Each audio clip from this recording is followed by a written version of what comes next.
What is good, y'all? Welcome back to the BlitzCity Podcast. I'm your host, Kobe Orr, and today we are talking about the first home game of the season that is going to happen tomorrow, which I will be at. So, if you see me, say what's up, but we're going to be talking about the matchup versus Citadel tomorrow in Orangeburg, which is the first time we're playing the school in school history, by the way. I didn't know that.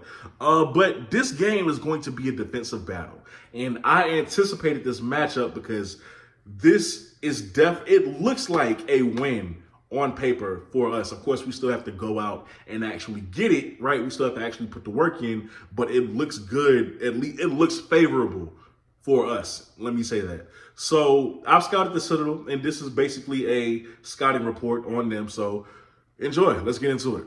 So throughout the first 3 games of the season, we have had the hardest schedule. You look at their schedule, they have played Georgia Southern, which is a respectable FBS opponent. Campbell and Tennessee Chattanooga. They did not score versus Georgia Southern. They scored 7 versus Campbell and 7 versus Tennessee Chattanooga late in the fourth quarter, late in the game. Then you look at South Carolina State. Played Jackson State, who gave up a lot to Texas State in 77 points, but they also put up 34. Look at Charlotte, FBS opponent, scored 3. Georgia Tech, a Power 5 opponent, put up 13 on them. So last 2 weeks ago, they flashed versus Georgia Tech, which is exactly why if they built upon that during this week off, which really isn't a week off, they just didn't have a game. If they built upon this, they should be fine because they really showed flashes and they flashed at the right time versus Georgia Tech. What I can say about Citadel is that they will prioritize the run like they've always done throughout their history. You just won't see a traditional triple option set versus. On first downs this season, 24 of them have come on the ground. That's what lets you know they're going to continue to prioritize the run. Only 7 has come through the air, as opposed to us being a little bit more balanced on offense, where we have 20 on the ground and 13 through the air. Now, when you look at averages for the run game, we both average 4 yards a carry. But the Citadel averages 145 yards on the ground. South Carolina State averages 147 yards on the ground. So it's eerily similar there, which means the defense is going to have to step up for both sides. When you look at the playmakers for defense, for us, Jalen Evans and Aaron Smith have been the top 2 contributors defensively this season. Statistically, they lead the pack.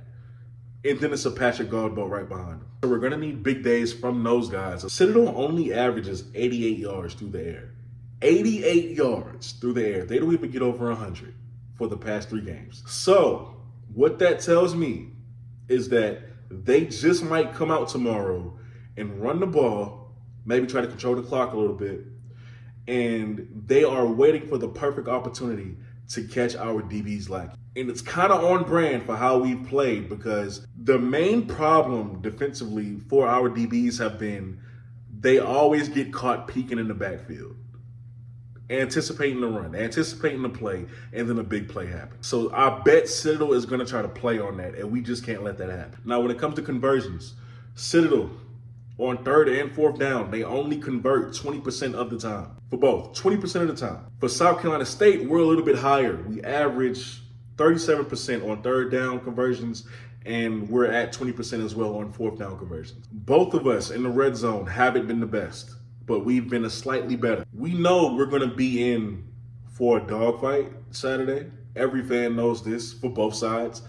The good thing about us is that our running backs, and I'm talking about Jawan Howard, Casey Fields, Josh Shaw, and Tyler Smith, they all average over 4 yards a carry. They all average over 4 yards a carry. So it doesn't matter who's toting the rock. They're going to move the chains. Overall, SC State looks favorable on paper. They just have to go out and play mistake-free football. They just have to go out and do their job and pose their will.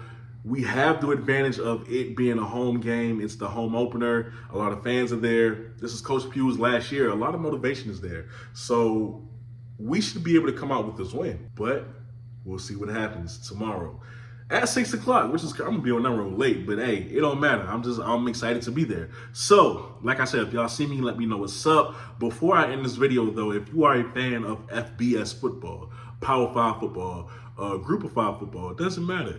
Tune in tonight at 8:30 p.m. Eastern as me, the Blue Bloods, my co-host Clay McCarter, and my guy Kelly Flicks. We are all going to be discussing the hit on Travis Hunter, whether that was dirty or not. We're going to be talking about Shedeur Sanders and his dad saying he's not leaving for the draft after this year. We're going to be discussing all Alabama and if it's over for them. We're going to be discussing a lot regarding FBS football. So tune in and let's talk that if you're a fan of that as well. With that being said, though, I'm your host, Kobe Orr. Y'all are watching the BlitzCity Podcast, and I'll see y'all tomorrow. I'm out. Peace.